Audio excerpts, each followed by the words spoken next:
Gereja Sitri Pemulihan Kupang mempersembahkan Soul Care, renungan untuk memelihara jiwa kita di dalam firman Tuhan. Selamat mengikuti.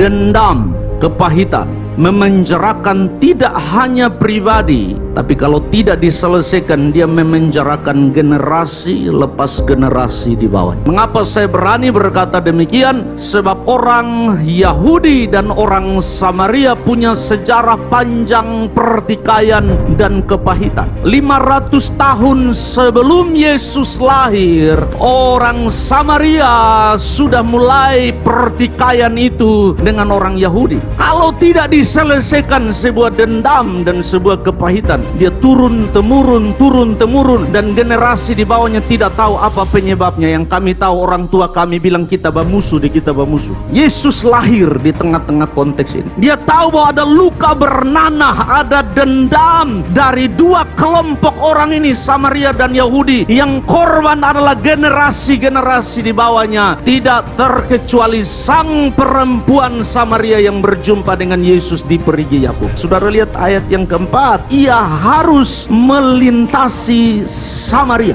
Maka sampailah ia di sebuah kota di Samaria yang bernama Sikar, dekat tanah yang diberikan Yakub dahulu kepada anaknya Yusuf. Yesus pulang dari Yerusalem ke Galilea. Yesus harus melewati Samaria. Ada alternatif lain, tetapi kalau orang-orang Yahudi ambil jalan ini dan harus melewati Samaria, mereka menghemat 3 hari perjalanan. Jadi mau tidak mau, banyak orang Yahudi melewati tempat ini, tapi mereka mengusahakan waktu mereka masuk Samaria tidak boleh makan makanan orang Samaria, tidak boleh minum air orang Samaria, tidak boleh bicara dengan orang Samaria, tidak boleh bermalam di Samaria. Najis. Kita sedang bermusuhan. Tetapi ayat Alkitab berkata memang Yesus harus melewati Samaria, tetapi Yohanes menjelaskan bahwa Yesus lewat bukan masalah geografis dan waktu. Sebab di ayat-ayat di bawahnya, Yesus memilih tinggal 2 hari di Samaria. Berarti waktu bukanlah alasan Yesus melewati Samaria. Sebab kalau waktunya menjadi alasan mengapa Yesus harus tunggu 2 hari, mengapa Yesus harus lewat Samaria, tinggal satu alasan. Alasan itu adalah alasan rohani. Bapa di sorga mau berurusan dengan Samaria. Saya ingin saudara tangkap ini baik-baik. Kalau sesuatu terjadi di hidup saudara, ada delay, ada pengalihan,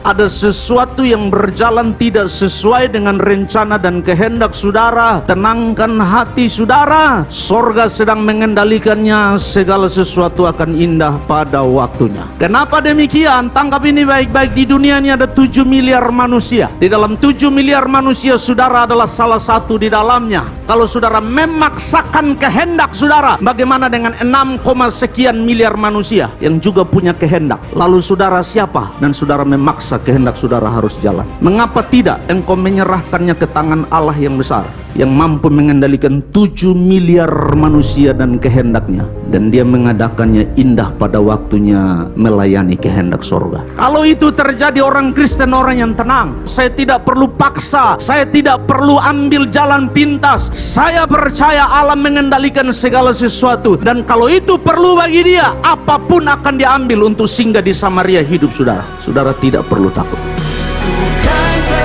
Demikian renungan Soul Care dari Gereja Sitri Pemulihan Kupang. Tuhan Yesus memberkati.